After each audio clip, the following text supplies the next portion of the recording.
अपनी आँखों से बहते आँसू साफ करते हुए उसने बेड से उतरकर दरवाज़ा खोला। बस दरवाज़ा का खुलना था कि सामने से आने वाले शख्स ने उसके दोनों हाथ पकड़कर कमर के पीछे बाँध दिए। अभी वो समझ पाती कि क्या चल रहा है, इससे कबल ही वो दीवार से लग चुकी थी। To our channel novice by Husn Kamal. अस्सलाम वालेकुम लिसनर, कैसे हैं आप सब लोग? आई होप सो आप लोग खैरियत से होंगे, मज़े में होंगे। यार, आप लोगों के लिए मैं लेकर आ चुकी हूँ हुस्न कमल साहिबा का नॉवल धड़कते दिल की किस्त नंबर 30। तो आइए हम बगैर ताख़ीर के शुरू करते हैं। मुझे नहीं पता बुज़र, कुछ भी चक्कर चला, मगर किरण को मेरी ज़िंदगी में वापस लाने का रास्ता निकाल, क्योंकि मुझे अपनी किरण किसी भी कीमत पर अपनी ज़िंदगी में वापस चाहिए। उसके जुमले सुन अबूज़र को समझ ना आया वो हंसे या रोए। एक्सक्यूज़ मी, अगर आपको याद हो तो आपने अपने दोस्त हैंडसम डैशिंग अबूज़र रहमान को कॉल किए, ना कि काले अमलियात करने वाले बाबा को। मतलब मैं कहाँ से लाऊं? आखिरी जुमले पर वो बेबसी से सेल पर दांत पीसते हुए चीखा। ये बात बिल्कुल फरामोश करके सामने उसका जो क्लाइंट मौजूद है, जो उसे काफ़ी हाई और कूल प्रोफाइल पे देखने का आदी है। माफ़ कीजिएगा, मेरा दोस्त ज़रा गधा है। इसका क्लाइंट हैरत से उसे तकने लगा तो फ़ौरन ही जमकर आहिस्तगी से माज़रत की, वो भी हल्के से आंखें मीच कर मुस्कुराते हुए। मुझे सारी आवाज़ आ रही है अबूज़र। दूसरी जानिब से सेल पर गुर्राती हुई आवाज़ आई, जो चैलेंज देती मालूम हुई कि एक लफ्ज़ और मेरे खिलाफ कहो और मैं तुम्हारी ज़बान आकर काट दूँ।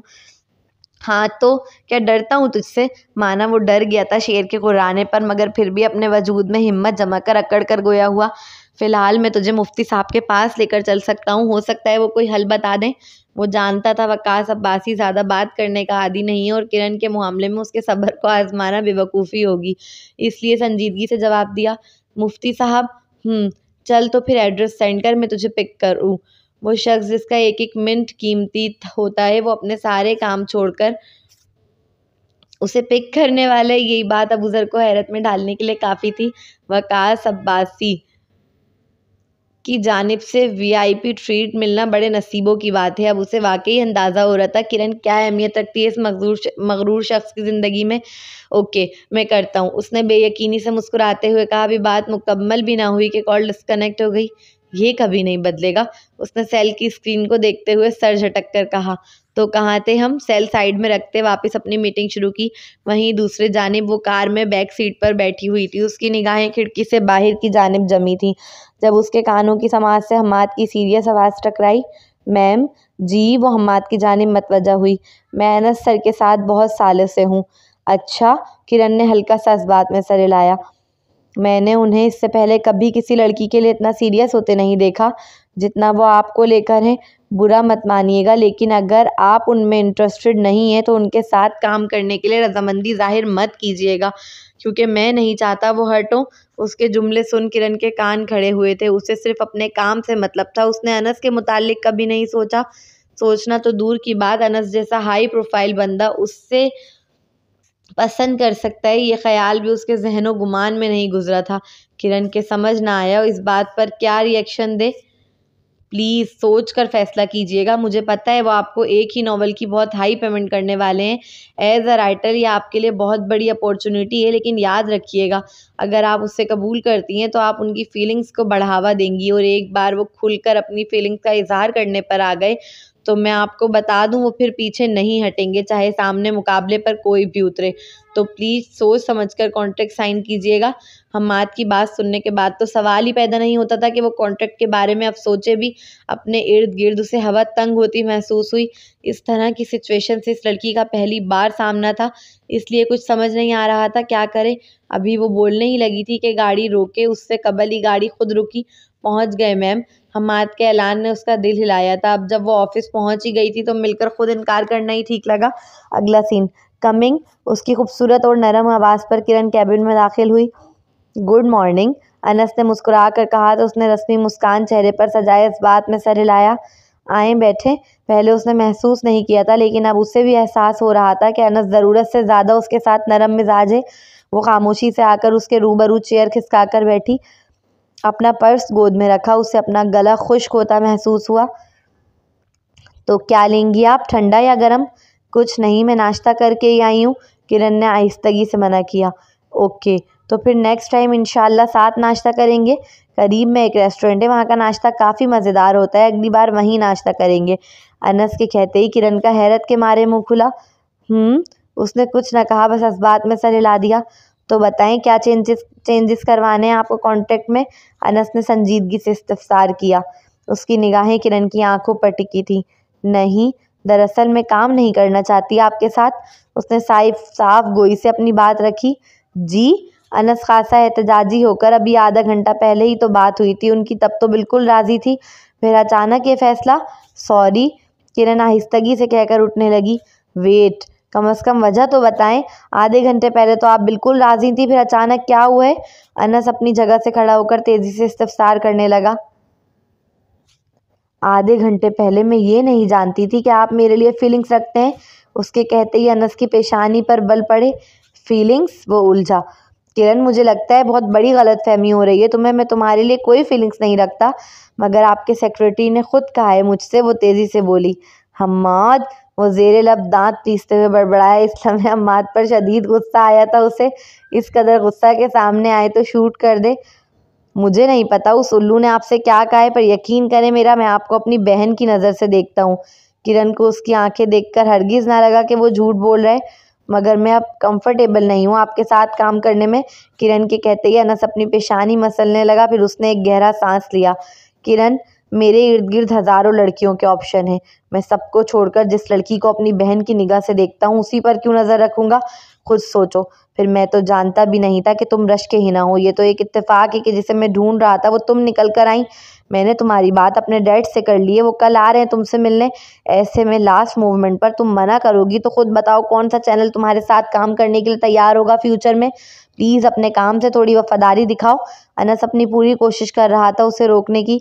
सॉरी। किरण कायल ना हुई, वो इतनी जल्दी कायल होने वाली चीज़ थी भी नहीं। अगले ही लम्हे अनस मुस्कुरा दिया। किरण उसकी मुस्कुराहट पर उलझी। शुक्र है आपका टेस्ट कॉन्ट्रैक्ट पर साइन कराने से पहले ले लिया, वरना काम के बीच में कोई आपके कान भरता हमारे खिलाफ तो आप तो हमारा लाखों का नुकसान करके सॉरी कहकर चल देती। अनस, जो एक लम्हे पहले परेशान नजर आ रहा था, अगले पल मुतमईन अंदाज में कहता अपनी चेयर पर जाकर बैठा। टेस्ट? किरण ना समझी से। जी टेस्ट। सॉरी टू से, मगर आप फेल हो गई हैं। आपको क्या लगा हम हर किसी को काम पर रख लेते हैं? जी नहीं मैम, हम टेस्ट लेते हैं पहले और हमारा अपना अंदाज होता है लेने का। अब आप जा सकती हैं। वो लापरवाही से कहता अपने सामने रखी फाइल खोल चुका था, जबकि किरण मुंह खोले हैरत से उसे देख रही थी। ये किस तरह का टेस्ट है? वो एहतजाजन गोया हुई। हम सिर्फ ये चेक करते हैं बंदा अपने काम से कितना वफादार है। आज हम्माद ने कह दिया कि मैं आपके लिए फीलिंग्स रखता हूँ, तो आपने एक लम्हा ना लगाया अपनी ज़बान से पिड़ने में। कॉन्ट्रैक्ट साइन करने के बाद कोई आपके कान भरता है हमारे चैनल या हमारे खिलाफ, तो आप तो बीच में छोड़कर भाग जाएंगी। आखिरी जुमला उसने चोट करने वाले अंदाज में अदा किया था। उसने मजीद टेस्ट की डिटेल न दी, देता भी कैसे, डर जो था कि फंस जाएगा, मुकाबिल भांप लेगी कि वो झूठ बोल रहा है। फाइल खोलकर बड़ी बेनियाजी से उसे जाने का तो कह दिया, मगर उसका दिल जानता है कैसे दुआएं कर रहा था बच्चों की तरह कि वो ना जाए। सॉरी सर, मुझे नहीं पता था कि ये आपका किसी किस्म का टेस्ट था। मैं बस क्लियर करना चाहती हूँ, मैंने वकास से बहुत मोहब्बत की है अपनी पहली शादी में। जो मुझे धोखे और गम मिले उनके बाद मैं अब किसी से भी शादी नहीं करूँगी। इसे 100% यकीन नहीं आया था कि ये किसी किस्म का टेस्ट था उसका, मगर उसे ज़रूरी लगा कि अनस को बिल्कुल क्लियर जवाब दे। ओके सर, शुक्रिया। वो शुक्रिया अदा कर केबिन से निकल गई थी। उसके जाते ही अनस, जो बड़ा लापरवाह बैठा नजर आ रहा था, गुस्से की शिद्दत से सुर्ख पड़ा। हम्माद, केबिन में आओ फौरन। उसके बुलाने के अंदाज से ही हम्माद समझ गया था कि उसकी शामत आई है। उसने फौरन आंखें मीची। Yes sir. अगला सीन, बिरो, ये आपका हाथ जख्मी कैसे हुआ? वो घर पहुंची तो परी उसका जख्मी खून आलूद हाथ देख फिक्रमंद होकर पूछने लगी। वो क्या बताता कि हम्माद को ठीक ठाक धोकर आ रहा है, जिसकी वजह से उसके अपने हाथ भी जख्मी हो गए? कुछ भी नहीं है, बस हल्का सा कट लग गया है। वो लापरवाही से गोया हुआ। यहाँ बैठे आप, मैं आपकी पट्टी बांधती हूँ। परी की तो जैसे जान अटक गई हो। कहने को वो सगे बहन भाई नहीं थे, लेकिन जितनी मोहब्बत अनस उससे करता था वो तो कोई सगा भाई भी ना कर सके। वो जान वारता था अपनी बहन पर, तो बदले में परी भी उस पर जान लुटाती। यहाँ तो पट्टी है ही नहीं। वो फर्स्ट एड बॉक्स खोलते हुए परेशान होकर बोली। ऊपर मेरे कमरे में है, वहां से ले आओ। ओके ब्रो, आप यहीं बैठे, मैं 2 मिनट में आती हूँ। वो कहकर तेजी से सीढ़ियां चढ़ गई थी ऊपर कमरे में। उससे पट्टी मिल ही नहीं रही थी, इसलिए वो एक एक दराज खोल कर चेक करने लगी। अचानक एक दराज में मिलने वाले वॉलेट पर उसकी निगाह ठहरी। वो बहुत पुराना वॉलेट था। उसे उठाकर बस यूं ही खोल कर देखा। उसमें आगे ही एक बहुत पुरानी तस्वीर लगी हुई थी, जिसमें अनस सईद साहब और एक खातून खड़ी थी। वो गार्डन में ली गई तस्वीर थी, जिसमें वो तीनों मुस्कुराते हुए नजर आ रहे थे। यकीनन वो खातून अनस की वालदा होंगी। ये सोच वो उन्हें गौर से देखने लगी। इस तस्वीर में मौजूद खातून को देख उसे अचानक महसूस हुआ जैसे उन्हें कहीं देखा है या उनसे मिलती जुलती को, और अचानक उसका जहन क्लिक किया। किरण? वो खातून किरण की झलक मार रही थी। नहीं, बल्कि किरण उनकी झलक मारती है। परी, मुझे और भी काम है यार, मैं पूरे दिन वेट नहीं कर सकता। बैठकर नीचे से आने वाली आवाज़ पर वो तेज़ी से वॉलेट वापस रखकर दूसरी दराज में पट्टी ढूंढने लगी। शुक्र है मिल गई। वो पट्टी को हाथ में लेकर खुशी खुशी नीचे आई। अभी वो अपने भाई के पट्टी बांध ही रही थी कि अनस का सेल रिंग हुआ। सर?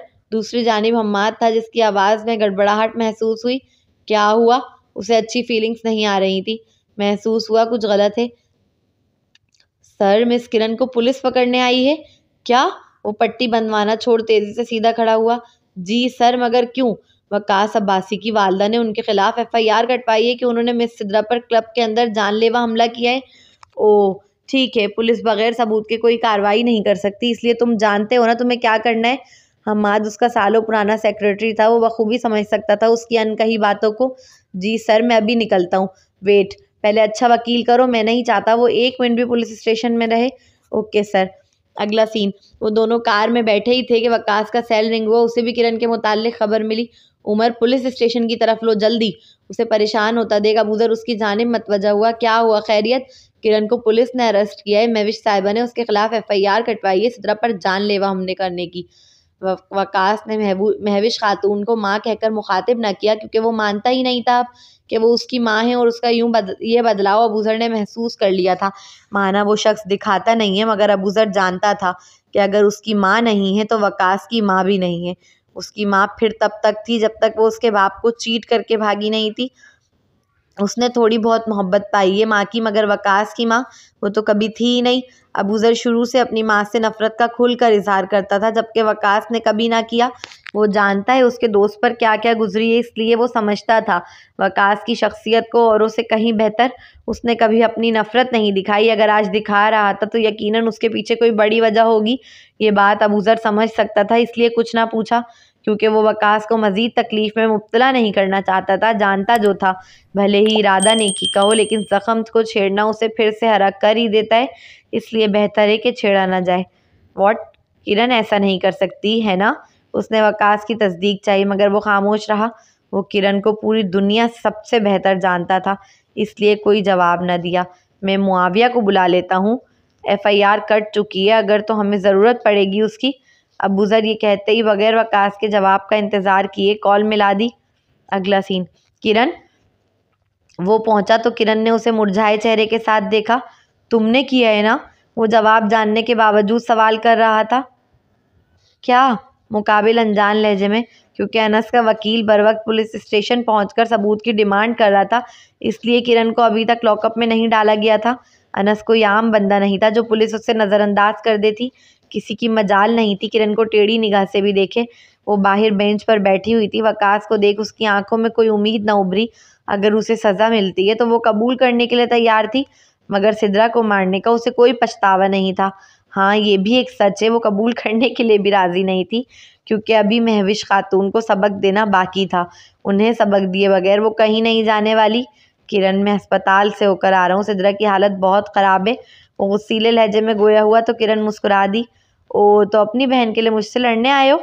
वकास का सिद्रा को तरजीह देना उसके लिए कोई नई बात नहीं थी, और ना ही उसे वकास के इस रवैये ने अब कोई दुख पहुंचाया था, क्योंकि दुख उम्मीदों से वाबस्ता होता है, और इस हरजाई से तो कोई उम्मीद थी ही नहीं उस लड़की को। किरण, मैं जानता हूँ तुम्हारे साथ गलत हुआ है, लेकिन फिर भी सिद्रा को यूँ मारने का तुम्हें कोई हक नहीं। वो चीखा। गुस्से की शिद्दत से सुर्ख पड़ रहा था वो। हाँ, मुकाबिल ने एक गहरा सांस भरा। बेयकीनी नहीं थी आंखों में, मगर गुस्सा ज़रूर था। मिस्टर वकास, मुझ पर कोई जुर्म साबित नहीं हुआ है अभी। वकास का यूँ चीखना उसे शदीद नागवार गुजरा था। इस लड़की ने अपनी मुट्ठियां भींच ली थी। किरण, हम दोनों जानते हैं सच क्या है, इसलिए मेरे साथ चलो और सिद्रा से माफ़ी मांग लो, बाकी मैं संभाल लूँगा। उसके कहते ही किरण हंस दी, जैसे उसने कोई लतीफ़ा सुनाया हो। मुआफ़ी? किस बात की? मैंने कुछ किया ही नहीं मिस्टर वकास। आप मुझे डराकर वो गुनाह कबूल नहीं करवा सकते जो मैंने किया ही नहीं। वो ज़ोर से चीखी। उसकी आवाज़ सुन अनस फ़ौरन उसकी जानिब आया। मिस्टर वकास, उसकी आवाज़ बरहम थी। अनस, हमारे पर्सनल अफेयर्स से दूर रहो। शहादत की उंगली दिखाकर अनस को वार्न करते वो हसीन नौजवान गुर्रा कर धाड़ा। हेलो, उसने होंठ गोल किए। वो जैसे मज़े ले रहा था वकास की हालत को देख। मिस्टर वकास, आपका मेरी एम्प्लॉय से कोई ताल्लुक नहीं है और इनका बॉस होने के नाते मेरा फ़र्ज़ बनता है कि इनकी हिफाजत करूं और जो लोग झूठे केस बनाकर उन्हें फंसाने की कोशिश कर रहे हैं उन्हें नाकाम करूं। उसने वकास की वार्निंग को हवा में उड़ा दिया था। दोनों हाथ पॉकेट में डालते वो नरम लहजे व दबी दबी गुर्राहट के साथ गोया हुआ। अनस, अपने गंदे खेलों से मेरी बीवी को दूर रख। वो किरण का बाजू पकड़कर अपनी साइड खड़ा करता अनस की जानिब एक कदम बढ़ाकर अंगारे होते चेहरे के साथ चिंगाड़ा। बीवी नहीं हूं मैं तुम्हारी। अनस जवाब में कुछ कहता, इससे कबल ही किरण अपना बाजू इस नौजवान की पकड़ से आज़ाद कर फंकारी। इस लम्हे वकास को अपने दिल पर सख्त ज़र्ब लगती महसूस हुई। सर, क्लब की सीसीटीवी फुटेज मिल गई है। ये आवाज़ आते ही किरण की जान निकली। वो जानती थी अब सब खत्म। वकास, अनस, अबूजर और मुआविया सभी लैपटॉप की जानिब बढ़े जिसमें फुटेज चल रही थी। किरण को अपने पाँव लरसते महसूस हुए। वो जब तक वहां पहुंची स्क्रीन ब्लैक हो चुकी थी। फुटेज गायब है, डेमिट, पुलिस वाला चीखा। किरण ने उलझकर स्क्रीन को देखा। सिद्रा के क्लब में दाखिल होते ही फुटेज गायब हो गई। यकीनन किसी ने दानिस्ता तौर पर डिलीट कर दी थी, मगर किसने? किरण यही सोचकर उलझी। सर, ये रहा वो टैक्सी ड्राइवर जो इस वक्त बाहर मौजूद था। पुलिस के बंदे किरण जिस टैक्सी ड्राइवर के साथ क्लब गई थी उसे लेकर आ गए थे। किरण को लगा अब तो वो पक्का गई, मगर उसकी हैरत की इंतहा न रही जब टैक्सी ड्राइवर ने साफ इनकार किया, ये कहकर कि वो किरण को पहली बार देख रहे। किरण के खिलाफ कोई सबूत ना होने के सबब पुलिस को किरण को आज़ाद करना पड़ा। किरण, चलो। पुलिस स्टेशन से बाहर आते ही वकास ने फौरन उसका हाथ पकड़कर अपनी गाड़ी का डोर खोला।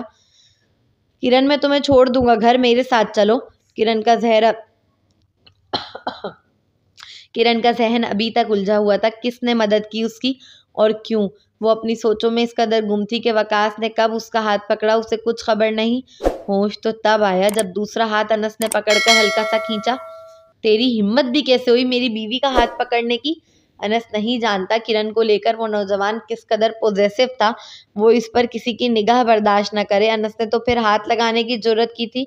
अगले ही पल वकास ने एक जोरदार मुक्का डायरेक्ट उसके मुंह पर जड़ दिया। किरण, अब तेरी बीवी नहीं है, आखिर तू पीछा क्यों नहीं छोड़ देता उसका? अनस भी जैसे भरा बैठा था। उसने भी फौरी पलटकर तेजी से वार किया। वो दोनों बिजनेसमैन थे, टॉप बिजनेसमैन जिनका नाम चलता था जमाने में। दोनों ही बहुत इज्जत और वकार वाले थे, मगर इस लम्हे वो गली के आवारा लड़कों की तरह पुलिस स्टेशन के बाहर खड़े होकर मारा पीटी कर रहे थे। अबूजर और उमर बमुश्किल वकास को संभाल रहे थे और हम्माद और उसका वकील अनस को। तुम मेरे साथ चलो, मुआविया ने आहिस्तगी से कहा तो वो किरण फौरन राजी हुई। वो नहीं चाहती थी उसका मजीद तमाशा बने। रात के 10 बज रहे थे। मुआविया के साथ जाना किसी अनजान टैक्सी वाले के साथ जाने से उसे कहीं गुना बेहतर लगा। वकास को होश तब आया जब उसने मुआविया की कार में किरण को जाते देखा। अनस भी यही मंजर देख रुका, जबकि अबूजर ने मुश्किल अपनी हंसी रोकी थी। वकास और अनस लड़ते रह गए और किरण को मुआविया ले उड़ा। क्या अबूजर नहीं जानता था कि मुआविया भी मोहब्बत करता है किरण से? ये मंजर देखकर मुझे ऐसा क्यों फील आ रहा है कि दुनिया में औरतें नापैद हो चुकी हैं। शुक्र है खुदा का मेरा क्रश नहीं है किरण पर। वो दिल ही दिल खुदा का शुक्र अदा कर रहा था। अगला सीन। Good work Hammad. उसने गाड़ी में बैठते ही हम्माद के कंधे पर थपथपाते हुए शाबाशी दी।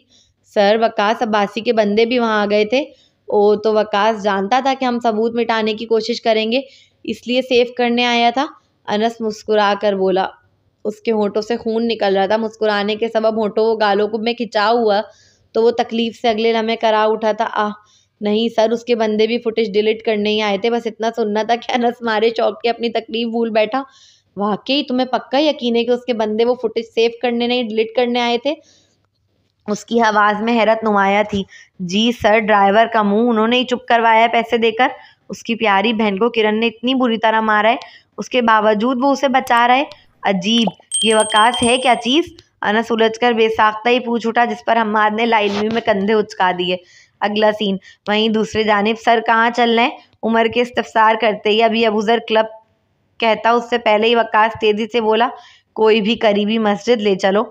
इस वक्त? अबूजर बेयकीनी से। मेरे पास अब वक्त नहीं है ज़ाया करने के लिए। वो दांत पीसते हुए गोया हुआ। अबूजर ने बात समझते हुए इस्बात में सर हिलाया। वो दोनों मस्जिद में दाखिल हुए तो बालगात के मदरसे की छुट्टी हुई थी। इन दोनों ने ही कॉलेज जूनी की उम्र के लड़कों को सिपारा हाथ में लेकर मुफ्ती साहब से मुसाफा करके जाते देखा। अस्सलामुअलैकुम। मुफ्ती साहब ने इन दोनों को देख सलाम में पहल की। उनके चेहरे पर बला का नूर था। मुफ्ती साहब खुद भी दिखने में बहुत कम उम्र मालूम हो रहे थे। वालेकुम अस्सलाम, हमें कुछ मसाइल पूछने हैं। अबू ज़र ने उनसे मुसाफा करते हुए मुस्कुराकर कहा। वकास ने भी साथ साथ मुसाफा किया। जी जी ज़रूर, चलें अंदर, आराम से बैठकर ऑफिस में बात करते हैं। फिर वो दोनों मुफ्ती साहब के साथ अंदर की जानिब चल दिए। मुफ्ती साहब उन्हें दूसरी मंजिल पर लेकर गए। बहुत एहतराम के साथ ऑफिस में चेयर पर बिठाया। खुद अपनी जगह पर जाकर बैठे। जी पूछें, क्या पूछना चाहते हैं आप? उन्होंने हल्की सी मुस्कान चेहरे पर सजाए कहा। अगर कोई मर्द गुस्से में आकर अपनी बीवी को एक बार ये कह दे कि मैंने तुम्हें तलाक दी तो क्या हुक्म होगा? तलाक के लग़वी मायने कैद को उठा देना है। शरन उससे मुराद निकाह की कैद को बाइन अल्फाज के ज़रिए फ़ौरी तौर पर या रजई अल्फाज के ज़रिए आने वाले ज़माने में मखसूस अल्फाज के साथ उठा देना है। दर मुख्तार किताबुल तलाक। अल्फाज तलाक की दो किस्में हैं, लफ्ज़ सरी, लफ्ज़ किनाया। तलाक के लिए लफ्ज़ सरी की तारीफ़ और अहकाम। जो लफ्ज़ उर्फ़ व आदत में तलाक के मायने यानी निकाह की कैद को ख़त्म करने में इस कदर कसीरुल इस्तेमाल हो जाएं कि जब भी शौहर अपनी बीवी के लिए वो लफ्ज़ इस्तेमाल करे तो बग़ैर किसी करीना, ख़ारजिया, गज़ब या मज़ाकरा तलाक के ज़हन तलाक के मायने की तरफ सबक़त करे तो ऐसा लफ्ज़ तलाक के लिए सरी है। जैसा कि मैंने तुझे तलाक दी और तू तलाक वाली है, उससे एक तलाक रजई वाक़ई होगी। और तलाक रजई का फ़ायदा ये है कि इद्दत के दौरान शौहर यकतरफ़ा तौर पर जब चाहे रुजू कर सकता है। इसमें कोई शरई रुकावट नहीं है। ये रुजू अमल से भी हो सकता है, महज ज़बानी ये कहकर भी कि मैं रुजू करता हूँ, और उसके लिए किसी फ़तवे या अदालती फ़ैसले की भी ज़रूरत नहीं होती। बस बहैसियत मुसलमान मसला शरई मालूम होना चाहिए।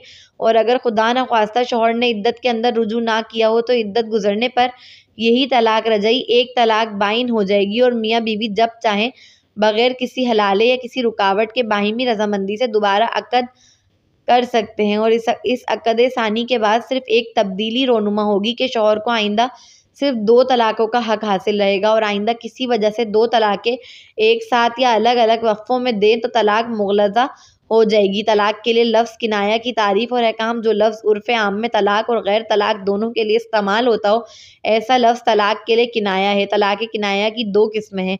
ऐसे अल्फ़ाज इस्तेमाल करना जिनसे तलाक़ की नियत होने की वजह से तलाक़ रजई होगी, जैसा कि ईतदी तो इद्दत गुज़ार, इस्तबरी रहमक अपना रहम साफ़ कर, अंते वाहिदा तो एक है। इन अल्फाज के साथ अगर तलाक की नियत की हो शौहर ने तो तलाक रजई होगी।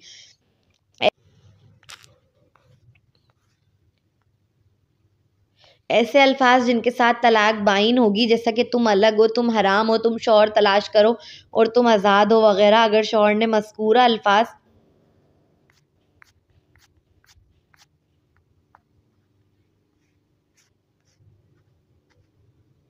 अगर शौहर ने मज़कूरा अल्फाज इस वक्त इस्तेमाल किए जिस वक्त तलाक की बातचीत चल रही थी, मसलन शौहर और बीवी झगड़ रहे थे और बीवी तलाक का मुतालबा कर रही थी, तो इस सूरत में नियत का एतबार नहीं होगा, बल्कि उस सूरत हाल की वजह से ही तलाक हो जाएगी।